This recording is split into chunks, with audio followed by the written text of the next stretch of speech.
So now I come to chapter 6 of The Hobbit, out of the frying pan and into the fire. So, as we left off yesterday, Bilbo has now escaped from the goblins in the Misty Mountains and from Gollum, whom he had a chance to kill, but he didn't. He felt pity for the little creature,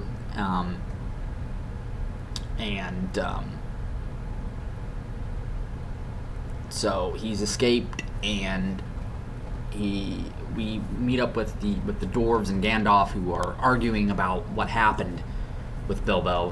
Why did they let him get lost and all this stuff? And the dwarves at this point in the story, they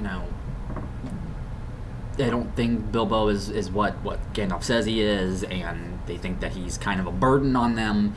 He shouldn't be there. All he cares about is his home. But wouldn't you, if you were far away from your home, in an adventure that you kind of want to be in, but you don't? I would, I think, at that point. But anyway, he with the ring on kind of slips past Balin, who's on the lookout, and then he takes it off, and they're all surprised. But from this point forward, their opinion of Bilbo has changed, especially now he tells them about what happened to him, and it just raises his standing among the dwarves at this point. Now, I know in the live-action Peter Jackson films, that happens a little differently, but it still happens. But we're, of course, dealing with the book. And the animated movie, of course, is closer to the book than those movies were. But anyway, of course, he does not tell them about the ring. He keeps that secret. And so you already are starting to see the power of the One Ring taking effect on him already. And it's what it does. It works on you slowly. And then, look at Gollum. Now, obviously, some people would be corrupted way quicker than Gollum or Bilbo would, but they are hobbits. There's something special about them, right? But anyway, they get going because night's going to be coming, and the goblins are going to be chasing after them. They kind of get caught in a bit of an avalanche, so they have to take shelter from that. And then, of course, they begin to hear the howling of the wolves, who begin to surround them. And where the wolf prowls, or warg, where they howl, there the orcs prowl. And so here come the goblins, and they were actually going to be meeting that night anyway to attack the woodmen and the peoples that were living in this area. And so there's some spies in the midst of them, I guess you could say. Now, the wolves here, Tolkien mentions that they were called wargs in this part of Middle-earth. Now, warg is an Old English word, and it means wolf.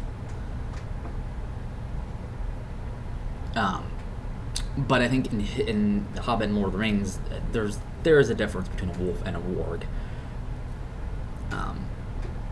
But anyway, Gandalf, of course, starts hurling missiles at them, using pine cones as missiles. And he does this with the aid of the Ring of Power that he has, that nobody knows he has, and that is the Red Ring of Fire, Narya.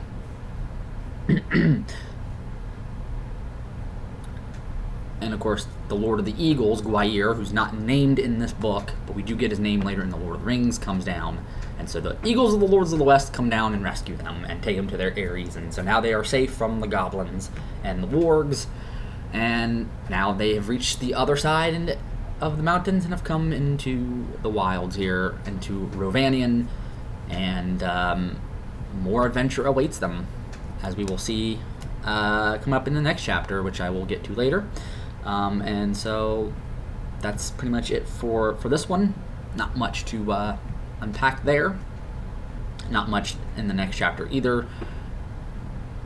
But there will be, things to talk about. Plenty in this book. There's a lot. Especially when I get to the Lord of the Rings, which I cannot wait to get through. And that it might take forever for me to get through it.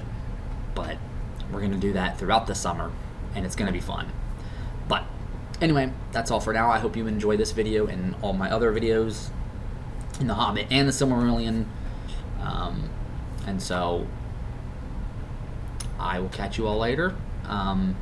So goodbye for now.